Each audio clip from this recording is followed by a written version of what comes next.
नमस्कार दोस्तों, the time के इस अंक में आपका पुनः हार्दिक स्वागत है, अभिनंदन है। मैं गिरधर दास।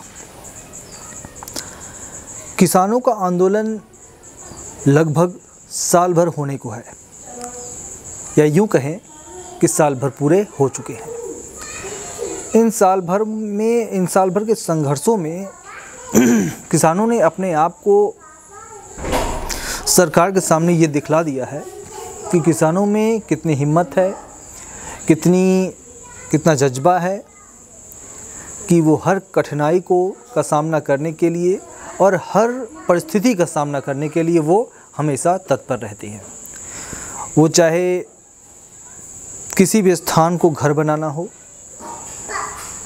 उसमें किसानों के परिवारों के हर सदस्य बारी बारी से भाग लिए, जिनमें पुरुष हों, महिलाएं हों, उनके बच्चे हों, सभी ने इस अभियान में अपना पूरा सहयोग दिया। अब वर्तमान में किसानों के जो नेता हैं श्री राकेश टिकैत जी, उन्होंने एक पत्र लिखा है। पत्र ट्विटर के माध्यम से लिखा है और ये पत्र लिखा है श्री जो बाइडेन जी को। जो बाइडेन जी अमेरिका के राष्ट्रपति हैं और किसानों के द्वारा ये मांग उठाई गई है वहाँ पे कि मोदी जी चूँकि वहाँ पे गए हुए हैं तो उनसे आप कम से कम ये कहें कि भाई भारत देश में आप क्या कर रहे हैं, क्यों एक अन्नदाता आज सड़कों पे है। तो कुल मिला के कहने का मेरा मतलब ये है कि जब यहाँ सुनवाई नहीं हो रही है तो हम बाहर अपनी बात, चूँकि ये कहा जाता है कि आप अपनी घर की बात घर में ही रहने दें, तो जब घर की बात घर वाले न सुने तो बाहर ये बातें कहनी पड़ती हैं। मैं ये क्यों कहा, मेरे कहने का ये मतलब इसलिए था कि वर्तमान जो समय है, साक्षरता कर्मियों ने भी काफ़ी संघर्ष किया और संघर्ष करीब 3 सालों से लगातार जारी है। वैसे 3 साल ही नहीं, जब से नियुक्ति हुई तब से ही सरकार साक्षरता कर्मी संघर्ष कर रहे हैं और ये निरंतर संघर्ष जारी है।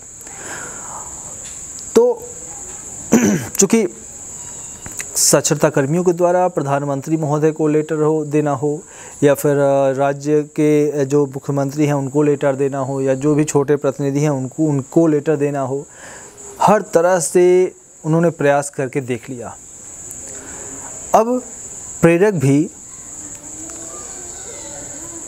किसानों की राह पे शायद चलना चाहेंगे। उन्हें भी अब श्री जो बाइडेन जी को एक ट्विटर के माध्यम से ट्वीट करना चाहिए और ये बताना चाहिए कि वर्तमान में उनकी परिस्थिति क्या है। सरकार के द्वारा उनकी बातों को उन्हीं के देश में नहीं सुना जा रहा,